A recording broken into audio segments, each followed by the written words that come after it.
and gentlemen, welcome to Hero Movie Podcast, your greatest source for superhero movie discussion in the multiverse. I'm your host, Adam Portress, and joining me today, he's looking for a change, and after this movie, he's going pompadour. Sweet Sean's a Kovacs from the internet.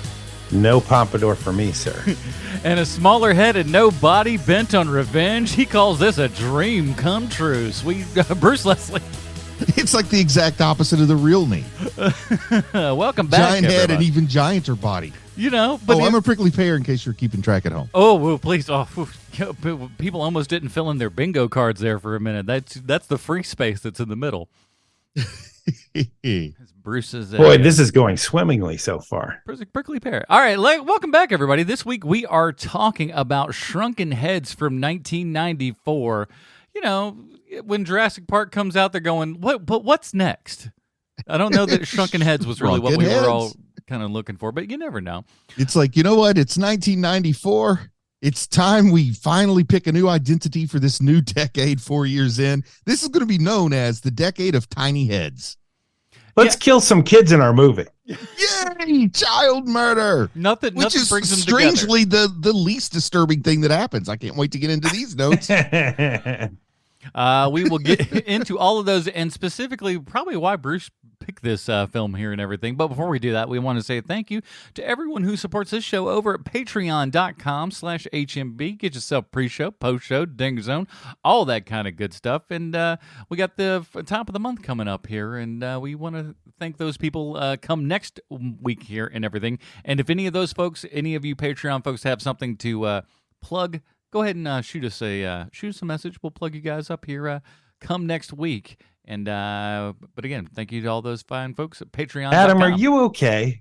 No, I'm not. I got distractions going on outside of the window. There's a bird that's flying around. There you go. That is because you are usually so out. smooth with this kind of thing, and you are stumbling over everything. I'm gonna during the trailer. I'm closing these blinds so I don't see this. I was gonna say, close your eyes, man. So I don't see any of this. The other way. It's wildly distracting to me. So go ahead. We're doing iTunes. You know all that stuff. Go away, butterfly. Fly, pelican. Here's the trailer for Shrunken Heads. It's okay, this bad. Some kids are always getting picked on. Just give it back to him. And there's nothing they can do about it. Come on, you guys. Look, Sally, could you just stay the hell out of this, okay? Even when things seem to be going their way. You're trembling. The bullies won't leave them alone.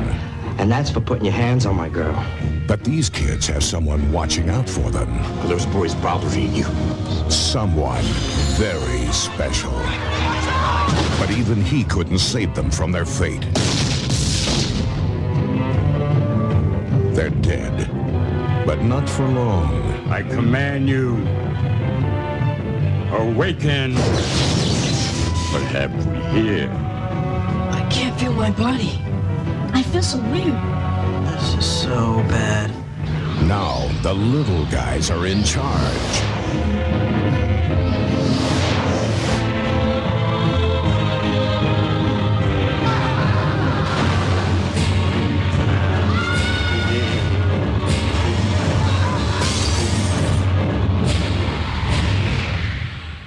Shrunken Heads.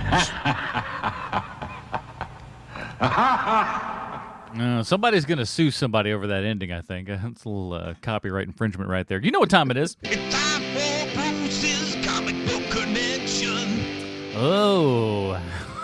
Where are you going to take us on this one, buddy?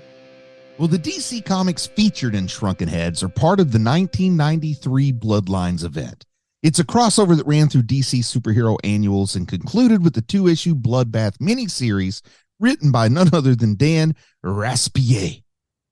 Now, the antagonists were a race of monstrous dragon-like aliens who killed humans for their spinal fluid. A small fraction of the parasite's victims survived and became superheroes via their ordeal. This plot device introduced a wave of new blood superheroes into the DC universe, and the formerly imprisoned survivors of a race of alien parasites named Angon, Jimir, Gloth, Lizik, Pretor, Venov, and Slod Will they create more problems than the whitest street gang since West Side Story on a soundstage with no extras? So the bite of the bloodline's parasites was administered to the back of the neck by a mouth within a mouth. The bite is intended to remove the spinal fluid for sustenance and in no way resembled the xenomorphs from Alien vs. Predator comic book franchise. The Bloodlines crossover event spanned 23 of DC's regular titles, and the alien parasites that came to Earth to gather spinal fluid sacrificed themselves to help birth a gigantic alien known as the Taker.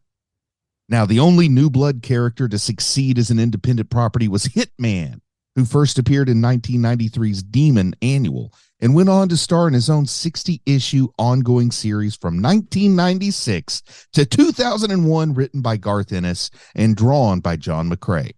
So that is your comic book connection for Shrunken Heads, Garth Ennis's Hitman. And speaking of Hitman, Adam, do you have a list? Well, if that wasn't enough, let me sell everybody on this Elfman family affair because this sucker's got everything. We start with a full moon logo. So, to be fair, they did warn us. We've got tribesman music, so this is what we're doing, huh? All right, here we go. We got a horrible green shamrock font, Anthony Michael Hall Jr., a black nerd character in 1994 that wasn't just ripping off Urkel. That alone is a miracle. We got Patrick Wren as understudy. If you get that reference, you're pretty good. We got Jerry Seinfeld's grandma, the store from Dead Alive. I'm almost positive that's what's going on here. Take me down to Backlot City where the sets are all fake, and, well, I can't finish the rest of that. 50s greasers, so you know that they're going to beat up that asthmatic black kid real quick. Flash Comics, Who's Green Lantern? Jelly Bean Junkies sitting on a curb and garbage reading comic books. So this was a Bruce selection, you say, huh? Voodoo Dust, Joe Jusko Superman. You know a nerd wrote this story because she dumps the bully and gets with the nerd, and he's totally okay with it. He just rolls. Putting a car on blocks, the best mid-90s low-budget gangster layer you're likely to see. Your head villain? What if I told you it was Michael Shannon dressed as a cigar-smoking pompadour sporting lady with a Rebel Without a Cause jacket? Because that's exactly what this might be. His best role yet. We got crotch grabbing, and then we get to see what we've all came here for, murdering teens. We got funeral fun, including sawing the heads of 3 kids who bought comics from you. You know, that happens all the time. We got Boy Soup, Mr. Sumatra rips off Doctor Strange, Shrunken Heads, pondering the meaning of life, Shrunken Head Flying. We got the opening for HBO over and over again. Spying on the girl who pitied you, but you're Shrunken Head, so it really doesn't count, right? Glowing Eyes, we got a shower scene, but it's Bodie Elfman. Sorry about that. We got an attempted motorboating. Directed that. Oh, my God.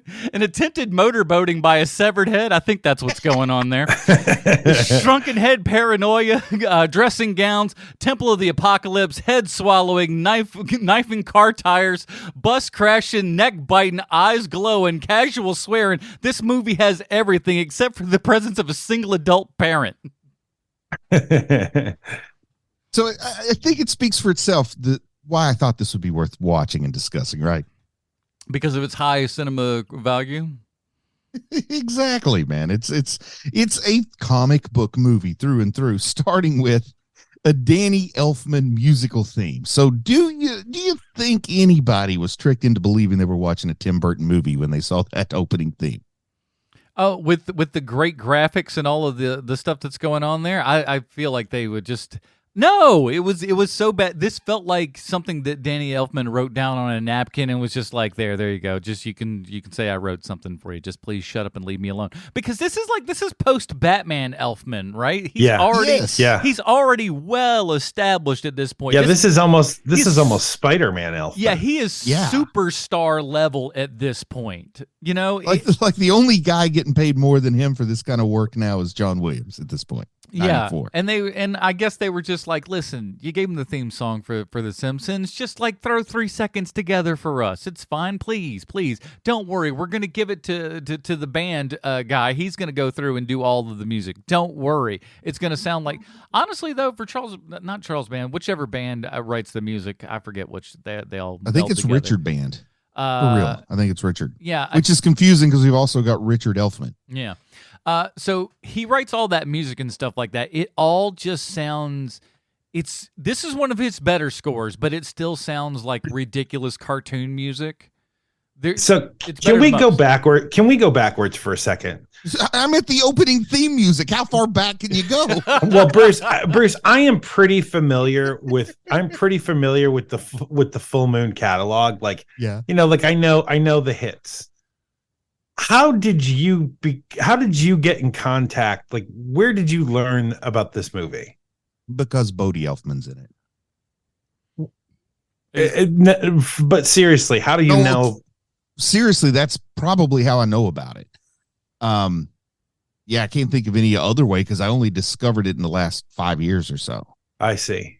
Yeah, I see. So I was like looking through Bodie's filmography at one point, and this one came up. Like one does, I guess. Well, he was making a documentary that part of it was working locally with some people that I know pretty well and stuff. So it just kind of came up. It wasn't like, what, today I'm going to look over Bodie Elfman's filmography, like randomly I'm picking. But I think I mentioned when we talked about the Clerks, right, that he's kind of a friend of a family. You did. But yeah, it was interesting seeing him in this and a couple other Sean, people that had a little bit of like some fame further on. Please feel at ease. I know you don't like it when you say I like watch one of my friends' movies and we have to pretend like we like it. I have no illusions about what this movie is. Okay? No, this isn't the same. This isn't the same thing, though. This isn't the same thing. Because first of all, Full Moon, I'm already half in. Like Full Moon, I'm already half in. And like I know that you have a tendency to like, I took a canoe with this guy at a at a car show one time, so like we got to watch all his movies. But like I know that isn't what this is. This is different. I do understand that, this is the good version of Full Moon to me. Like this is the late 80s, early 90s where it's like just like, look, what do we have? Like let's take all of the things that we know we have and we'll make a movie out of what we have. Yep. Adam, how about I offer you this as a Full Moon double feature: Head of the Family and Shrunken Heads. I mean, you get your full breadth of Head at that point. You get a MODOK in Head of the Family, and then you get these little things in Shrunken Heads. That is the perfect double feature. I will say this though: the Head of the Family makeup far superior to this horrible Shrunken Head makeup on these children. Don't make me reach through this road and smack you. When those children are speaking with the makeup on, beautiful. It is beautiful. So bad. It makes Sesame Street look like high dollar, you know what this literally looks like? Like the special effects in this literally look like a YouTube channel. I was going to say, it really, like, there is a moment where the Shrunken Head is like in the corner of the screen talking while like a flashback is going on, and it 100% looks like the green screen crap that I throw together sometimes for fun. It just had a little headphones on with the microphone in front of its mouth. That'd have been hilarious. Oh man, it was just great. But here, before the opening credits are over, I have my first question for you guys, okay? And here's what it is. The credits say, and this is a direct quote, starring Julius Harris. So I have to ask you guys, do you think Julius Harris is the star of Shrunken Heads? 100%. Yeah. Now, how would we describe Julius Harris to people who maybe don't know who Julius Harris is? Somebody who lost a knife fight. He's a guy who 100% looks the part, and he's got a good deep voice, but he cannot remember 4 words in a row. like he flubs every 5th word. I mean, have you noticed how he flubs every 5th word on the line delivery? And this is a Richard Elfman joint, so it's not like you're just taking the first take. It's almost Kubrickian what he puts people through. Speaking of Kubrickian, I think he really wanted like the Dollar General version of Crothers, right? Is that what he's going for from The Shining? Well, he was in Live and Let Die. I think it's more of like, what? I totally forgot that. That's like exploitative pick almost where you take this, this guy we all know from something and throw him front and center. That was key straight to video mid-90s move. So yeah, good call, Sean. I totally missed that. Because he was like Papa Shango or something. I don't think he had to talk that much in Live and Let Die. Maybe. He is. Let me look it. I'll look it up. Yeah, man. If he is not Papa Chongo, I apologize. I thought that was who he was. He plays Tee-Hee. Oh, I was close. Those names sound almost the same. They got two of them, two names there. But I got to tell you, we do get sort of this opening, establishing shot of the neighborhood. And I'm telling you that this soundstage, we already referenced Sesame Street before. I think that's Mr. Hooper's produce store from Sesame Street. Like 100%, this soundstage looks like Children's Television Workshop. It's not a soundstage; it's a back lot for sure. I'm sorry, I don't always know my terminology. But I'm trying to figure out like where is this back lot, because it's definitely not the Universal back lot. Now whatever one is the back lot for Back to the Future. Yeah, it's definitely not that town square. This is New York City. Now, I have been on a back lot that's like tourist attraction in Orlando at the Disney Hollywood Studios that is very similar to this. Well, except it actually has people in it. There's the back lot in LA that is New York. It's where they shot a lot of Seinfeld. Yeah. So I don't know where this is. I would imagine the one I saw in Orlando is probably a recreation, which is interesting that instead of Universal, they had it at Disney. But say lovey. So here's another question, man. So this main kid is who I kind of think Tommy, I believe is the character's name. I kind of think he's the star and not Julius Harris. But Julius Harris, probably a much bigger name in Hollywood, which is really saying how little this kid's name must be. But he is a Mackenzie lookalike about 10 years too late, like a Mackenzie Aston lookalike from The Facts of Life. You remember those? Yeah, Garbage Pail Kids. Oh yeah, totally forgot he was in the original Dirty Baby. Mackenzie Aston. In the originally Dirty Baby movies. So but here's the thing: is that your main character dies at the end of the first act. So like he can't be the first. He can't be the main character, and it's it's part of the problem of this movie. Is that there isn't really a main character in this movie. And they're trying to make a superhero movie, but they haven't established, like, I guess it's Mr. Sumatra is the superhero and the Shrunken Heads are his tools, but you also feel like maybe they're supposed to be the X-Men, like the superheroes, but I don't want to get too far ahead of the story because there is so much before any heads get shrunken. Layers. I checked and I could not believe how long it took to shrink heads in a full moon movie about shrunken heads. Like Ginger Dead Man don't take 30 minutes to show up.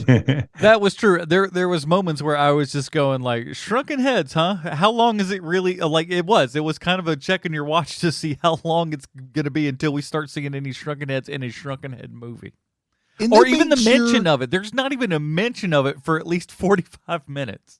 And they made sure, though, not to waste time getting to the comic books. And I got a little bit of a theory about this. My cutting edge theory is that someone wrote a movie called Shrunken Heads, and there was not going to be any comic books in it until Danny Elfman did the theme.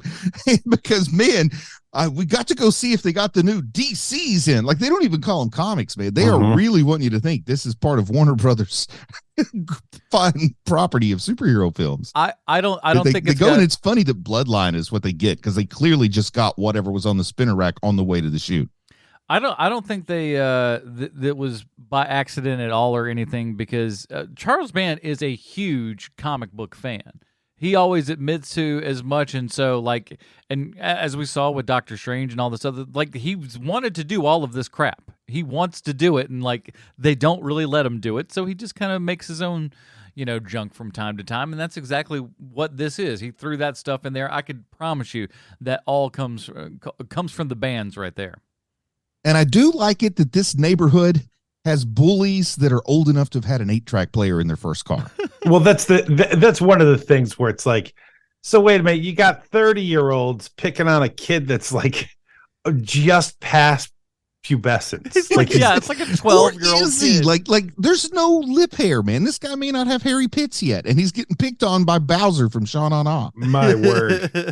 These dudes are gigantic. And then like you got I love how like almost none of them, when you go look on IMDb, have pictures, so you know that this was just like kind of a one and done for the most of them.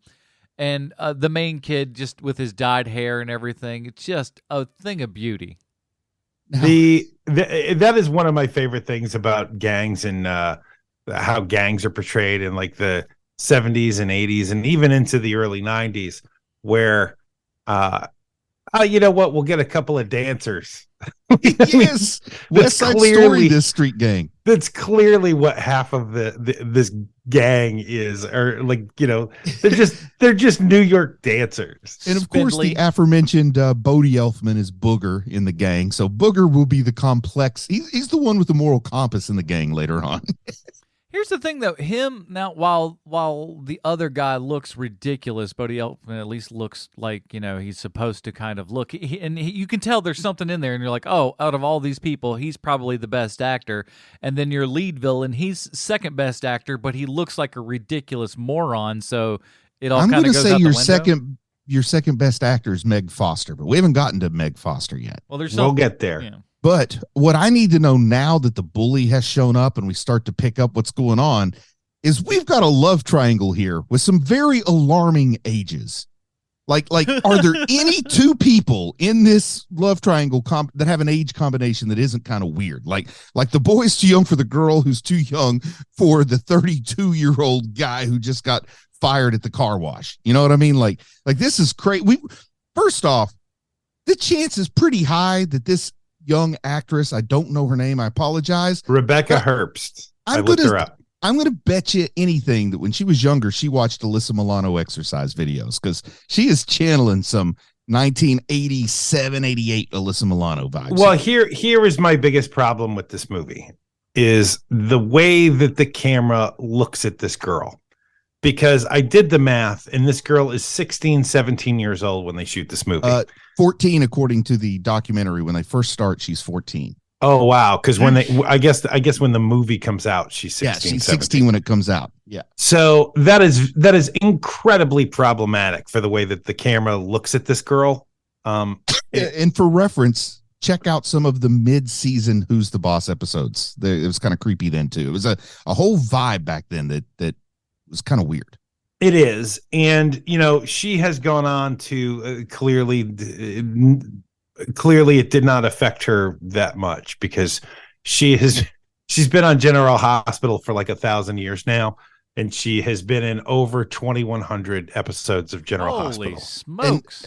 And I don't want to get too far ahead here, but in the making of documentary, the actress, you said Rebecca Herbst. She did admit that her very first ever sort of romantic motorboating happened in this film, that it happened on film before it ever happened in real life. So that's kind of awkward. That makes sense. Romantic motorboating, not just for funsies. Yeah, she's like, you know, your friends will motorboat you just for a gag. You know, and you put on a romantic motorboat. Yeah, we got to put on a little Neil Sedaka for that. And with the street gang, I want to say that the Vipers had a lot of things, but they did not have a vinyl press for their T-shirts because they had to use markers to write Vipers on their shirts. Am I right? It's true. I mean, that is like that wouldn't fly. That wouldn't fly for like our local children's theater. Like my wife would at least make them some real shirts. So it's bad for the Vipers. And then we got to talk about this backlot. I almost called it a soundstage again, but I guess a backlot means it's outside, soundstage is inside. Yes, that is correct. Thank you. I'm learning a little something. But we've got what is supposed to be New York City. Not only that, I mean, we're clearly like in Manhattan for some of this. And there's only like 7 extras. And I love that for some reason. I'm picturing this is in some alternate reality where something terrible happened in New York and everyone left and all these buildings are just empty and real estate's dirt cheap. And that's why this guy can afford to keep his shop open when all he sells are 1 kid jelly beans and 3 comic books a week, and he's still open. There's protection rackets when there's only 2 stores in town and neither of them will pay. Yeah, there's no design on any of these stores. It is all just blank fronts on everything. And the best you're going to look for is maybe a little bit of trash in the street. Now here is the story about the lack of extras that I have heard. The truth, I can't verify. But there was a contest. Full Moon did a contest, and this is 1993. So it's not like you go online. You had to like smell in a self-addressed stamped envelope to Full Moon to enter a drawing to be an extra in Shrunken Heads. And this was this whole gimmick they were going to do. And I think the real reason behind it is the contest winners would be exempt from like being paid the way an extra has to be paid. Yeah. But the problem is nobody wanted to be Nobody wanted to be in Shrunken Heads. And also, as far as like local people, they're shooting in Southern California where nobody thinks it's cool to be an extra and not get paid. You know what I mean? Like, It's not like if you went to Indiana, people would be lining up for it, but not Southern California. So that is why they had no extras. They were literally calling friends and family to come in. And a chubby kid who loves jelly beans and comics. You know why I like this movie. Well, I think there's another reason why you like this movie too. It's because you think you can make this movie. Yeah, I'm not going to lie. I think I could capture the guts of this. I don't think I could make anything this refined, but I could capture the guts of it. He's like, it won't be this heartwarming. No, but it'll, I mean, come on, let's be honest. Say what you want. These are people who have made movies before, and I'm a person who has not. So you know what I mean. That's going on a t-shirt. Yeah. but what is up with somebody thinking it was the 1950s? It got to be trying to channel the timelessness of Tim Burton. But unfortunately, this person is not Tim Burton. No. I think that part of this is it's what you got, right? It's the thing we learned from Toxic Avenger, which is we put that guy in a tutu because we just wanted something surprising and shocking. And we were like, oh, this is a thing we have. And I think that's kind of what's happening here too. It wouldn't surprise me at all either to learn like Meg Foster was like, look, if I'm going ham, I'm going full ham in this thing. You know, I love it though. But it's kind of like any Stephen King story. I don't care when it's set. The bullies are always greasers from the 50s. It's true. Which is also kind of funny. But Mr. Sumatra talks about the Tauntaun Macoute. And he was a member of the Tauntaun Macoute when he lived in Haiti. I don't know if you guys are familiar with the Tauntaun Macoute or Papa Doc or Baby Doc, the Duvaliers, like the people that he like says, like he invokes their name as gods when he casts spells. We know about it. Violators of human rights. Like he was basically a Haitian stormtrooper. The Duvaliers were the emperor and that kind of thing. I think he's a war criminal. It, you know. That's why it's weird that our hero is essentially a war criminal. Well, again, I think it's one of those things where it's what do we have? Like that's kind of how they seem to have made this movie. Is what do we have access to?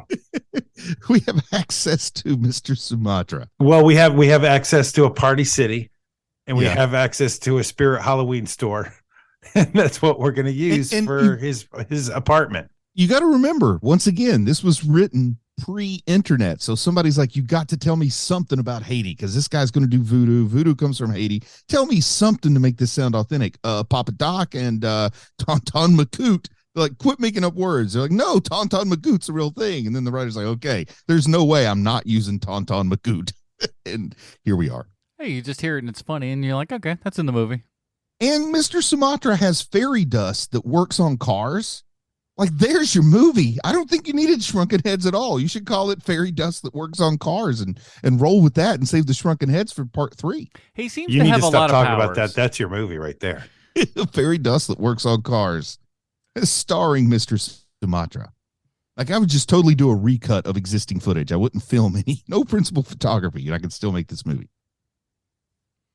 But also, there's the scene on the fire escape. After the whole fairy dust with the cars, the bullies get chased off.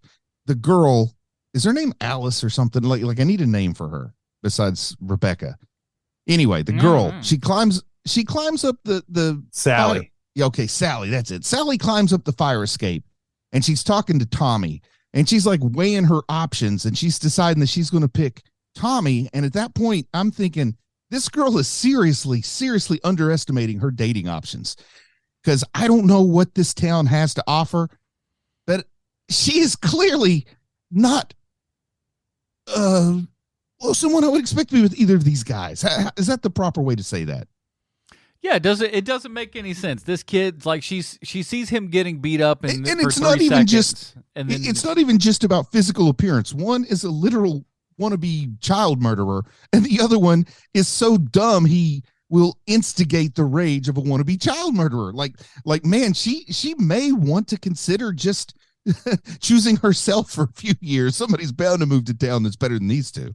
Well, if she waits too long, the redheaded fat guy. If she waits too long, she's going to end up dating Puppet Master. Well, you know what? Good for her. Hey, listen, 2 more sequels, and they would have gotten right into that at some point. That puppet would have shown up for sure. And also, up on that fire escape, those kids kiss kind of a lot. Yeah. Like I understand a movie like this, and you're trying to channel these 80s movies, and you got to have that kiss on the fire escape. They get 3 kisses before she leaves the fire escape. And I got to admit, they're all kind of aggressive, not just kind of aggressive for like children kissing. They're kind of aggressive for stage kissing, unless you're making a movie that's like about the stage kissing. He's slipping a couple at a director here, just going like, I think we need another take on that.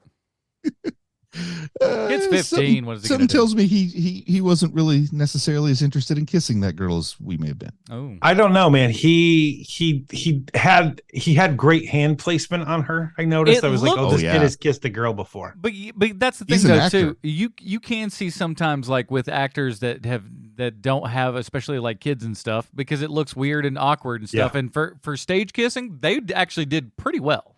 Yeah, I mean they clearly have kissed before, these kids. Man, it was Hollywood in the 90s, unfortunately. You can't introduce walkie-talkies at the same time as their first important use. I think that is poor hack writing. Now, hack writing with kids, you have to have the walkie-talkies, but you have to have the scene where like they're talking on the walkie-talkies about going to buy the comic books, and then you bring them out with the code names Tauntaun Magoot 1 to Tauntaun Magoot 2, when you're literally in broad daylight by a stoop where you're hiding from no one while you're talking. Like I don't understand the use of a code name when you're on a New York City sidewalk at noon. That's and that is probably the only issue I have with this movie is that everything else is totally fine. Tight as the lack of the lack of a lead character, the fact that this movie is literally trying to tell you nothing. Any explanation of motivation of any character no motivation whatsoever anywhere from any character. In support of the movie, they do have a clearly defined villain. At least they got that going for it. There is. Now, is a station wagon the best way to transport parts of a stripped down, chopped up car? Because that was what was weird to me is if you had access to a pickup truck, you don't put a station wagon in that scene. That tells me that with all the resources of the Band family and the Elfman family, they could not get their hands on a pickup, which shows you why you don't want to be the only guy in your friend group with a pickup. Well, what that means is that the Carpenters told them, you're absolutely not using my truck in your movie. So they wound up using Tommy's mom's station wagon.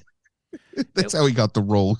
She agreed to let him use her station wagon. Still the mid-90s. They didn't have, not all the beds had liner on them and everything. And this big, dumb kid gets his broken camcorder, duct tapes it back together, videotapes, and we're not talking about your local ne'er-do-well middle school vandals. These are adults whose full-time job is crime. He videotapes them and then gloats about the fact that he videotaped them as the cops are busting him. And here is when you see expert writing in a script.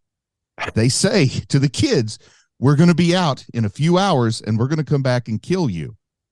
Within a few hours, they get out of jail, they come back and they kill those kids. That's good foreshadowing is what that is. So that means when they finally kill those kids, 40 minutes into the movie, you have a complete film. So at any point after that, when the funding runs out, you can say, hey, we set up a story. We completed the story. The end. And they're dead. Pretty good.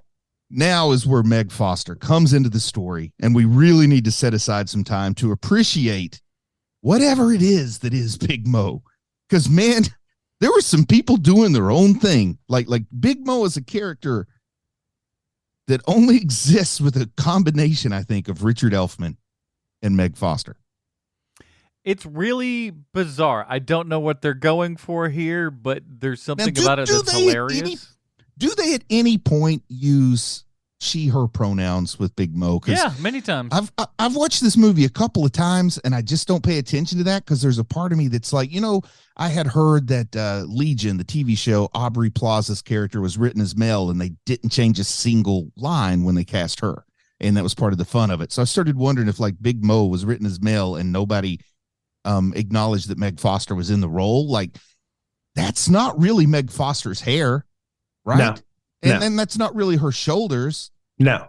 And Meg Foster also, I think a really like, I don't know if I'd say really recognizable, but I mean, she's a beautiful actress. She's got a name. She's got fans, and it's kind of an odd choice to approach Big Mo the way they did. But she kills it because Meg Foster's the kind of guy that if you say show up dressed like the guy who does the voice of the Squidbillies, she'll show up dressed like the guy who does the voice of the Squidbillies. Unknown Henson. Yeah, that's his name. It was killing me. I had to look it up because I didn't recognize her. I recognized her, but I didn't know what I recognized her from. And usually when that happens, I like to let my mind do the job. But I could not place her. And so I had to go to IMDb and look it up. And when you learn that she was in They Live, I was like, yes, of course. And then the big one was that she's in Masters of the Universe as Evil Lynn. I was like, oh, that's the big one. That's the big one. She's like one of those direct to VHS faves, you know? Yes. But the Vipers getting bailed out of jail, like especially with Bodie Elfman and then that kind of chubbier guy that's sort of the two of them get paired up. It reminded me of like Power Rangers when they would have the high school scenes where they actually had the American actors doing like 4 minutes of interstitial before they cut away to the Japanese footage. Mm-hmm. It kind of had that feeling to it for some reason, running out of that city hall or whatever could have been a high school as easily as anything else on this backlot. Yeah, everything is so super generic and like not dressed, and it's just like, well, we got a background. That's all that matters. Shut up. Oh man, and then the Vipers, of course, kidnap the three dorks, and when the asthma inhaler comes out, that's when you know it's getting real. Or at least getting sturdy. Is that what you meant by that? No, not at all. Okay, so I was correct when you're saying getting sturdy. Okay, so here's a plot. Here is a plot that only comes up when somebody is really determined to introduce something that has never been introduced before. And that is a plot of stealing 3 mail bags filled with receipts. Imagine if Ocean's 12 had been just stealing 3 mail bags filled with receipts. That would have been a very different excuse or different experience. Did you guys understand the receipt plot pretty easily or not? I gotta file quarterly now. What is this? You can't throw it away. Don't throw it away. Oh. It's just weird that they have all of the receipts in like not organized, just in giant bags. Piles and bags. That's not the way that works. And put your prisoners in that same location because why not? Pretty terrible. You could have had them stealing money or guns, but you got them stealing receipts. Well, they look ridiculous walking around at night with those mail bags. But again, it's what they had. Yep. That is what this movie is. This movie is what do we have available to us? And what is only maybe at best the fourth most twisted scene? 3 children walking alone at night with mail bags get gunned down in the streets. They get executed like straight up. The untouchable scene, you know. It's so crazy. This is the moment where, like, if I was eating popcorn, the popcorn would have fallen out of my mouth because there is nothing to suggest that they're going to murder these kids later. Like, there's no. The tone of this movie is one of set it up shenanigans. It's like when the Three Stooges run into the police. Like that's literally what's happening in this movie. And then all of a sudden our 3 main characters get murdered in cold blood in the middle of the street. 2 quick shots to the back of the head kind of thing. Like there is they were running away and we had no choice. This is purely mob hit on 3 children for their mailbags in slow motion. Now, here is the most important foreshadowing of the whole movie as we find out that Big Mo's girlfriend doesn't like murder. I think she's like, it feels like her and Big Mo don't talk much. I think Big Mo's only interested in her for her looks and not her mind. It's true. I think you're right. But for some reason, they have a triple funeral. Because you remember all those times growing up when 3 kids would die in an accident. They would have one funeral for all 3 of them, particularly when one family had just moved to town and no one knew them. Yeah, and all open caskets. The children who got gunned down in the street and surely had autopsies and like photos taken for the ensuing court battle, one would assume. But no, they're just there, not a blemish on their bodies. I mean, at least the other two kids were friends or something. Probably one was assumed for a while. That poor black kid had only been there for like 2 days, and like he's dead on account of these two morons who were just like who were supposed to be his friends. That's why you got to stay away from some white people foolishness sometimes. I'm just telling you from experience. Now, I want to mention we're 30 minutes into the movie, still no Shrunken Heads. But we're going to end that quickly because Mr. Sumatra goes, I guess he goes to the mortuary. Like he doesn't even let him get a chance to bury the bodies. And he has a saw and he saws their heads. We get a little 3 heads in a duffel bag kind of action going on. And no one will ever mention it. Like for the rest of it. Now, I know that they're in a big city, but I think if 3 children's heads were missing from their corpse in New York overnight before they were scheduled to be buried, it would kind of make like Yahoo News and stuff, right? They didn't take one more peek before they kind of sent them off and everything. No, I'm going to put it explicitly in my will right before you throw the dirt on. Take a quick peek, make sure my head has not been shrunken. But we get a big blue cauldron with a totally inoffensive dead goat dangling over it, as you know, all Caribbean refugees have their dead goat in their condominium because he does not live in an apartment or a flat or a place or even a crib. He lives in a condominium. I love the condominium returning gag and everything. Just a lot of fun with that. I'll take it. And he drops a dead cat on the front steps of the condominium as if that's going to help his case, because he comes home and members, I'm assuming the president, vice president, and secretary of his HOA are waiting for him because he has cadavers in his condominium. It stinks. And his explanation is, oh, I have a sick cat, as he drops a dead cat on the floor. But the doctor of cats says he will be vibrant in no time. And that works. Like, do you think an HOA really cares what kind of dead animal is making your condominium stink, or do you think they just want the stink to go away? I don't know. Some of them are very particular. And I got to say that when the head shrinking actually does begin, I kind of feel like someone owes an apology to the entire nation of Haiti, because this is getting bad in there. Well, the second you go into Mr. Sumatra's apartment, it's like, oh boy, oh man, this is rivaling the camera lingering on a 14-year-old girl's butt. Like, this is not great. And we haven't even gotten to the aforementioned motorboating. I mean, it's going to get worse before it gets better, folks. It is going to get worse. He did have a Doctor Strange cape on though, which was hilarious. That was the best, and it made me think for a moment about, for my comic book connection, talking about how Mr. Voodoo became the Sorcerer Supreme and became Dr. Voodoo for a little while, but that's Marvel, and I thought I'd stick with DC. Yeah, Brother Voodoo. I'm sorry, Brother Voodoo becomes Dr. Voodoo. If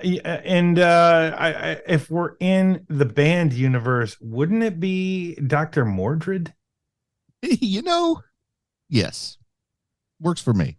The band universe, it would work perfectly. It's what he's always wanted to do, clearly. You know that somebody at least pitched a Dr. Mordred versus Mr. Sumatra movie. I'd watch it. At this point, with this kind of stupid stuff that's been going on between these two films, I'd watch that crap. So the little heads come alive and start talking, and what I can only describe as the most amazing practical effects you're ever going to see. Yeah, it's true. It is a modern marvel. You know, when he's like pulling the little stopper, like he has corks in their nostrils for some reason, and he when he pulls those out, like it's clear that the actor's having a tough time doing that, and it's just amazing to watch.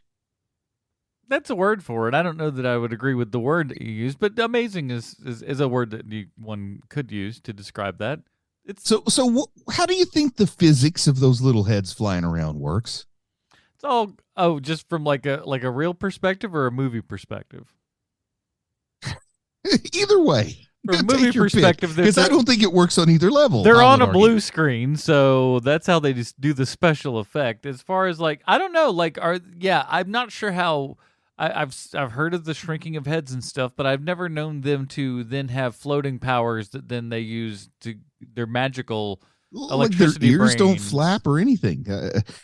And here's the other side of the physics: is you we all understand how forced perspective works. But when you're using a blue screen and a green screen, it takes a little effort to make forced perspective work. And they don't want to put that effort into this movie. I disagree. I think they did that. I think at one point the heads look about the size of my thumb, and at the other points they look the actual size of child's heads who've not shrunken. I think we get a lot of inconsistency on those sizes. Maybe, but there's a couple of moments where like the heads go in and out of like foreground, background kind of stuff that I was like, wow, this for the budget of what I'm sure this movie cost, it's some of the shots are actually fairly effective. I think Georges Méliès could have taught him a thing or two about using green screen. But here's where it takes a twist, for something that's being set up to be a superhero movie. Is Mr. Sumatra trains them to be killers. He needs all their humanity to be drained. They take a year to turn them into killers, and I'm going to argue you really could take out the 3 seconds that say 1 year later, and it does not negatively impact this movie. I would call that the very definition of superfluous content, the 1 year later thing. Hey, that Chiron costs a little bit of money. You don't disrespect it. It's the second thing that's wrong with this movie, and that's it. Yeah, it's, nobody's perfect. But this is where we get to Professor X and the X-Men sending these X-Men out. How would you describe, like they try to give them each a unique sort of personality or ability. Is that fair? Is it? I don't know where you're getting that from. It's only the kid has the Tommy has the uniqueness. Yeah, he no. One kid is the Switchblade kid. Oh, right. For some reason, Richard Elfman thought, hey, we've got one of our actors is a young black man. We'll give him a Switchblade. Hey, Red Fox and then he said thought the fat kid, the fat kid will bite people because fat kids are good at eating things. Huh? So he'll have teeth. Remember? He's the one that suckles the dude's neck. Oh, yeah. That's right. Yeah. And then Tommy has brain electricity. And all three of them apparently carry a zombie virus, which is the weirdest part of this movie that absolutely works. Like, once again, we have 3 movies here, and they crammed them all into one masterpiece. Again, these are words. They have this well-dressed woman fighting ruffians when the 3 flying heads first come out to guard the night. And I don't know, the whole thing, once again, feels very much like it's a bird, it's a plane, it's Superman level ruffians, except the woman, inexplicably, they make the 50-year-old woman undo her shirt and walk around in just her bra. Like, I don't know. They weren't serving the actors. I don't think they're serving the audience. I guess maybe Richard Elfman, that was his thing. Yeah, that was a weird part where I was just like, oh, like we didn't go far enough, or we shouldn't have gone anywhere at all. What was the kind of half weird measure we took here? I don't know. It didn't work. And now we get closer to like the top 3 creepiest things that happen, because we get a Shrunken Head stalking a sleeping girl. Like, man, he comes in and he floats through her window, creeps on her to an uncomfortable degree, looks at a locket that Vinny gave her. And because Vinny gave her a locket, he assumes that means he should be angry. And then we find out that not only does the slice of a switchblade from a flying head incapacitate an adult male, but it turns them into a zombie. But not any zombie, because there's more. A zombie who cleans up graffiti and picks up litter. But there's still more. There's a 3rd level to the zombie onion, and that would be, my friends, the flatulence. What do you think about like isn't that the kind of added trait to a zombie that just makes you think this guy doesn't want to just give you the tropes? He wants to add to the canon. I literally, once that started happening, I was like, well, if Bruce didn't like this movie already, this is the thing that's going to put it over the top. The time when these things are farting around. Yeah. Like I can see you cackling hysterically watching this on your iWatch. Telling you, bringing his wife in the room, going, honey, watch this. And she's just like, please. I rented out the local theater for this one. She's like, it's jittery. You're not holding your wrist correctly. I can't really see it. It's only funny to you. Oh, man, I got a thumbnail projector. It literally projects it on my thumbnail. That's how I watch it now. Terrible. But Mr. Sumatra can make his eyes glow red, which makes me ask, why does he only do it once? Because I've watched this movie more than one time. You may be surprised to know this. And identified at least 4 other times when it would be appropriate for Mr. Sumatra to make his eyes glow red. So maybe a third flaw in this near perfect movie, Sean? No, I thought that they did it great, where it's just the one time to let you know he has that power.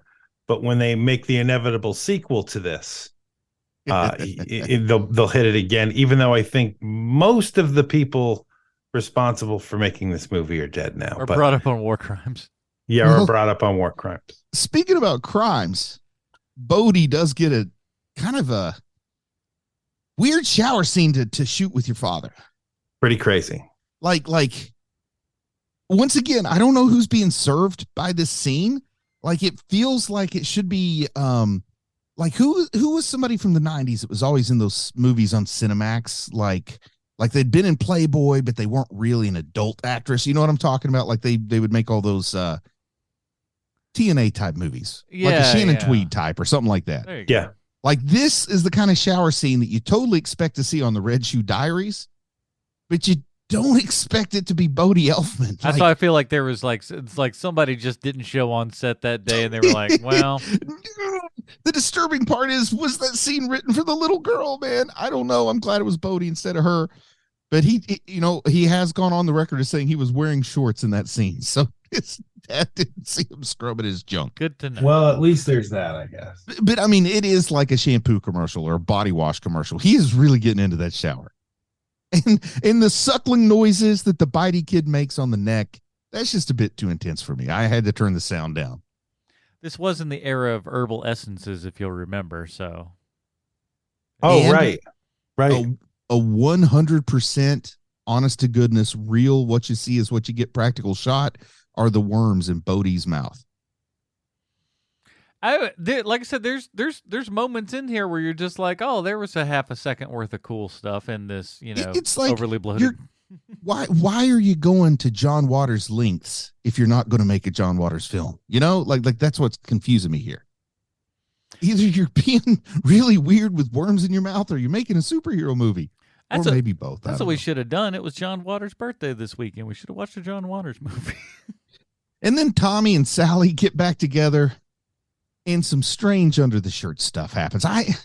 Man, what's up with this under the shirt stuff in Tommy's Shrunken Head? Hey, listen. There's when it comes to anything with the character of Sally, it's also grossly inappropriate to me. Like it's the thing that really shut me down from really because I love the fact that half of this movie takes place in the same universe where it looks like they shot the Flash TV show. Yes. And so that part is great of this movie, but when it comes to the stuff like anything involving her, it's just so gross. Everything about it is just so nasty. And I don't know exactly what's happening at this point in the movie, but in my notes, I decided that I had to write yet again, zombies really do fart a lot. So they must have taken the joke a little too far to get me to write that. Could you read it? Could you read it in your handwriting because you were laughing so hard that you could barely get it out? Now, Mr. Sumatra is wearing something he claims is a Tauntaun Magoot uniform. I'm going to guess that this thing he's wearing is not a Tauntaun Magoot uniform, but it's back to the Sean pointed out tactic of what have we got? We got a big hat. We got a blue jacket. We got some sunglasses for my grandma's cataract surgery, and we got a feather. And we're just going to tell everybody that is a Tauntaun Magoot uniform because it couldn't possibly be offensive to say that a jazz second-rate zoot suit is a Tauntaun Magoot That's all that uniform. was. That's all it was just some crappy suit and orthopedic glasses. And you're like, what is this? And then the dude gets a little too graphic, disgusting virginity with this girl child. Yeah, I don't even want to say the whole quotes, but he does use the phrase maidenhead, male member, and inside. It's not great. The worst possible combination of those 3 words is exactly what happens. And after saying that, he says, now come into my bed. He doesn't say go into my bedroom because I've watched this more than once. He says, come into my bedroom and put on the gown in my closet. And there is absolutely no circumstance in which an adult says that to a child where the answer should be yes, including school parents' church. I don't care. My favorite part was how she just goes, okie dokie, and then heads on down, doesn't question a thing. It's like, I guess this is what we're doing now. Wow. And why did she have to put that gown on? I can't tell that it really accomplished anything other than maybe it was creepy old Mr. Sumatra's thing. You got to be wearing the gown. If you're not wearing the gown, what good does it do? And I love the way we have a totally unbalanced car. Like, for some reason, there's this car chase going on where Big Mo and Sally and Vinny and Big Mo's girlfriend, I can't remember her name. I think it's like Margaret or something. Anyway, they got 3 people in the bench front seat and 1 person in the back seat. And man, whatever it is that I've got was driven nuts by that unbalanced riding situation. Like, if you're in a car chase, you want 2 and 2, right? You don't want 3 up front and 1 in back. If anything, 1 up front and 3 in back. But that makes it a really hard shot to get the girl in back, so she has to sit in a position no one would actually be sitting in the back seat during a car chase. It drove me nuts. They went 3-1 instead of 2-2 on that. Got to go death proof, man. Put them on the front of the car. Now that's a band movie. I want to see them attempt that. And just like out of nowhere, for no reason, with no setup, people show up. Like, there have been no people anywhere throughout this whole movie. And all of a sudden, an absolutely crowded bus that says Temple of the Apocalypse Church on the side just shows up for what might be the greatest gag in cinema history, because it gets crashed or something. Like, they actually have an apocalypse, right? Better than the farting? The farting was not good. They went on too long. Well, the fun little fact, the preacher on the bus, director of this film. Oh, he's who to blame, Richard. Yep. So Big Mo blasts the redheaded kid with the shotgun. And that's when I realized I'm watching the kind of movie where kids don't just get brutally murdered. It happens twice to the same kid in pretty much the same way, right? Yeah, we're blowing up kids. We're rolling over heads with car tires and stuff. It's a fun time. Yeah, for pretty much no reason other than the fact that he's close to the car tire. The kid with the switchblade, Freddie, gets ran over by the car tire and squished pretty flat. Poor Freddie. And you know, I'm pretty convinced that was a Mercury Cougar. I don't know. It seemed like it had rich Corinthian leather. It is one of those kind of cars that you cannot find on the road these days, right? A Mercury is not going to have rich Corinthian leather. That is specific to Chrysler and Dodge, my friend. Oh, my goodness. I thought it was a Mercury Cougar. We're going to be getting letters now. I'm sorry. At least I didn't call it a Lincoln. But, somehow Tommy manages to get into the window and he flies into the guy's mouth, which is, I got to say, that's pretty metal. Like that worked for me when he made that final kill of Vinny. Yeah, that felt kind of Raimi-esque right there, actually.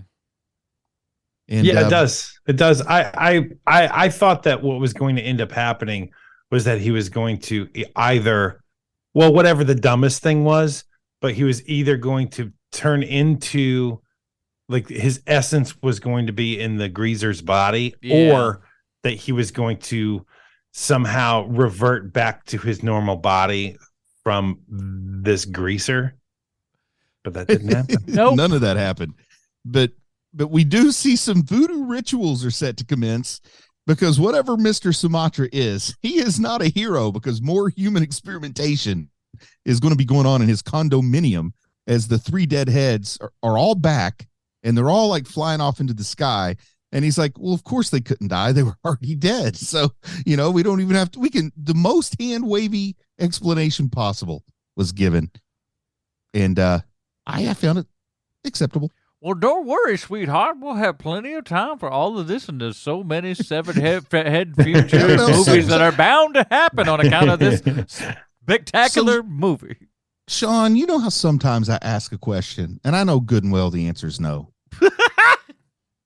Did either of you guys watch the end credits scene? Because there was one. Listen, I thought about making an end credits joke about some stuff, and there was an end credits scene in this movie. All right, lay it on me. Big Mo and Vinny are zombies who are farting and cleaning up graffiti. Oh, wow. Man, I hate that I missed that. Setting up for the sequel, which hopefully it'll be out for the 40th anniversary in 2034. Listen, I don't know how you guys watch this, but on the Full Moon app, look beautiful. I mean, for as crappy as this movie is, and as awful as and cheaply as made as it was, and everything, it couldn't have looked better.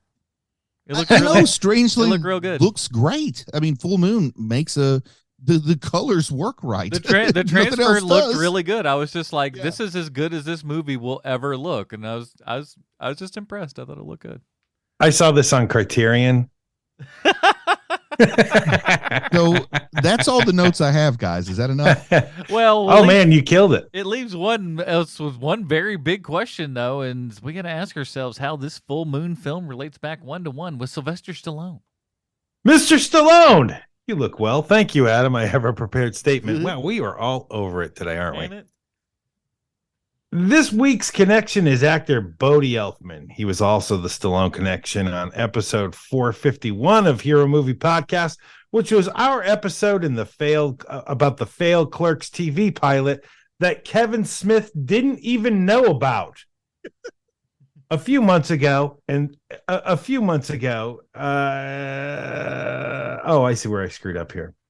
So this week, he plays Booger in the movie Shrunken Heads. While this part I'm reading is new, the rest of what I'm about to read comes from that glorious episode that's still available on your favorite podcatcher, and it goes as follows. Bodie Elfman happens to be married to actress Jenna Elfman, who was last seen on Fear the Walking Dead, a show that has never been watched by anyone ever. And if you want to know just how much no one watches that show, Jenna Elfman has appeared in 65 episodes of that show. Oh, wow, nobody has watched that. I am not making a joke. Literally 65 episodes of that show. Man. Bodie Elfman's father started a surrealist street theater troupe in 1972 called the Mystic Knights of the Oingo Boingo, which performed under that name until his brother Danny Elfman took over the troupe, eventually turned it into a band and renamed the group just Oingo Boingo. And as much as I would like to jump on the Hollywood is nothing but Nepo Babies bandwagon, the truth of the matter is Bodie Elfman is the best part of the Clerks failed TV pilot and also one of the best parts of this movie. So I have to ask the question, did he bring the same excellence to the TV show Las Vegas that you did a guest spot on? Because as I've said in previous episodes, I'll never watch that show, but I wonder if he brings the same thunder to every role he's in. And also I wonder, since his wife is a hardcore Scientologist, if he is as well. And if he isn't, good job by him keeping a marriage together after nearly 30 years. Who knows? Maybe the Scientology angle helps. You can't pick the other person apart if you're too busy trying to figure out how many of the evil space aliens live inside of you. Well, that's it for this week's Stallone Connection. I hope to hear from you next week, Mr. Stallone. Your pal, Sweet Chauncey from the internet. Get out of my body, space aliens. Well, here at Over Here Movie Podcast, we have our own patented Robin rating system. Bruce, where does Severed Heads fall on the Robin rating system for you? I'm thinking about buying some t-shirts that say Xenu was right and just wearing them around. All right. So for me, it's an interesting watch. It's one to laugh at and to talk about, but it is not good. So I want to make it clear when I say it's an interesting watch that it's not good, but it's free.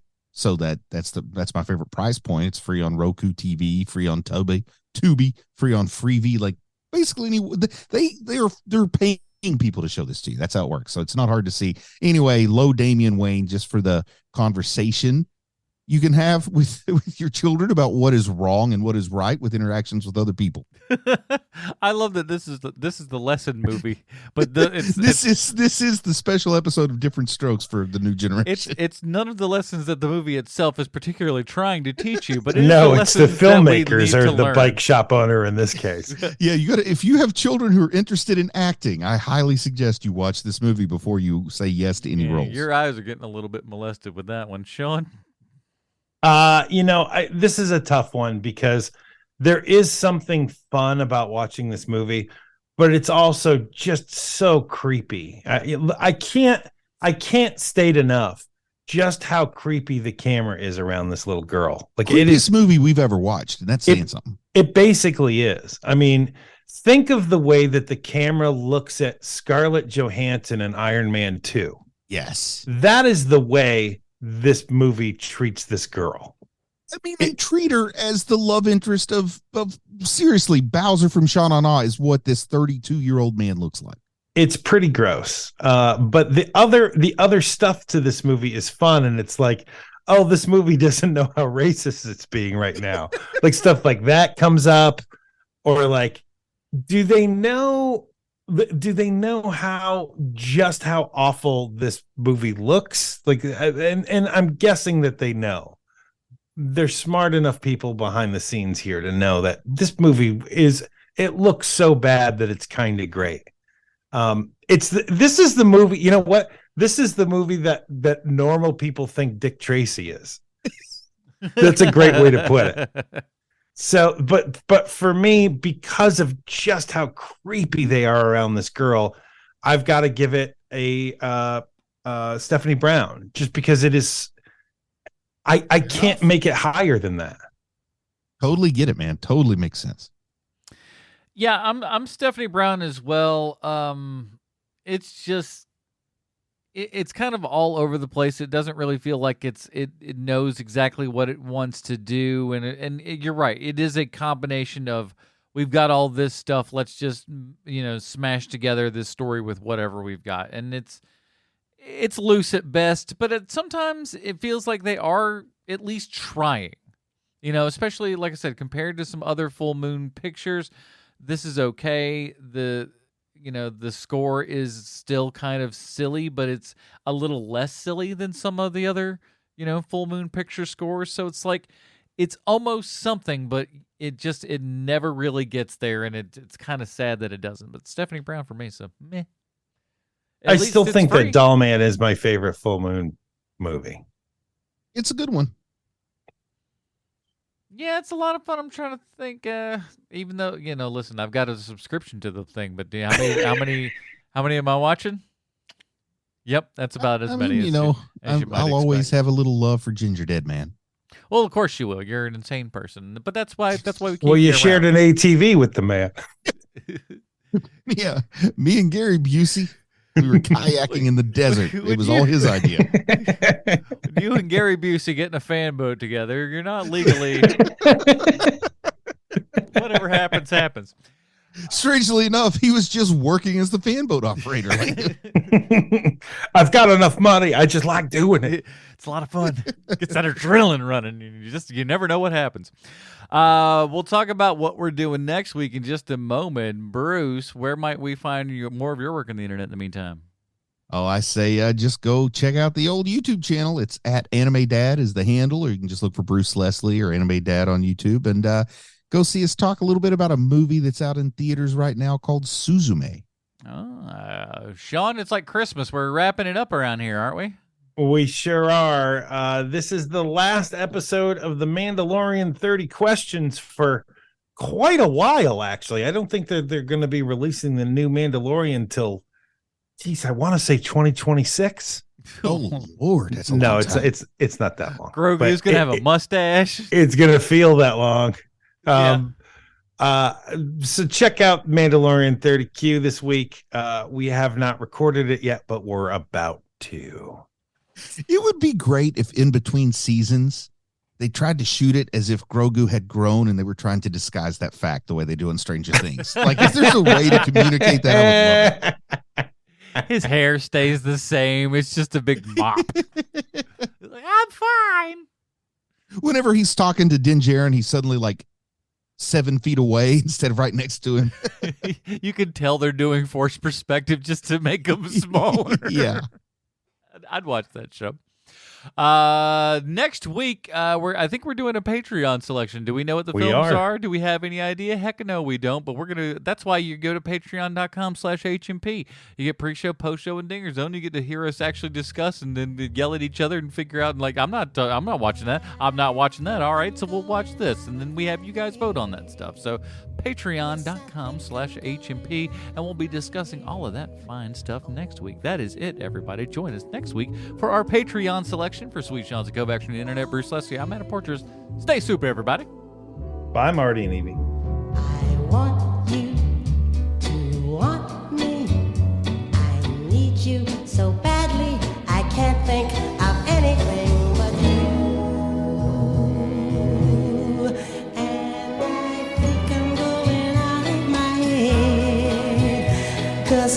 can't explain the tears that I shed over you, over you. I see you each morning, but you just walk past me. You don't even know that I exist.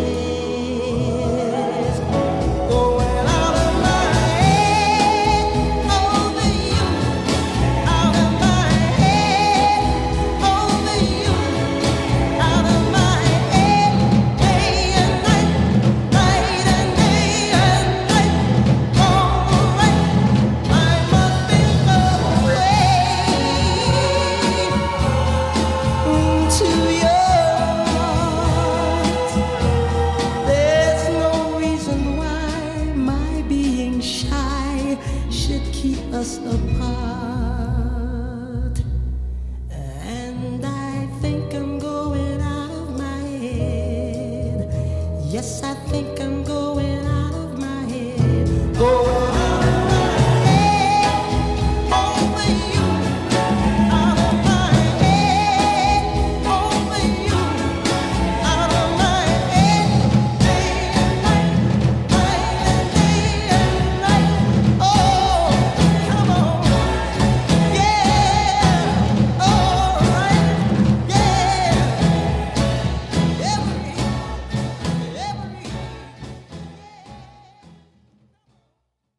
And it's Sorry, I jacked that up. $350 for the season, and that's great for me. Like, you know, like I don't have to go to a bar to see it. I can see it anywhere because it's on YouTube. So like I can just watch it anywhere, and it's just the best. And you know, whether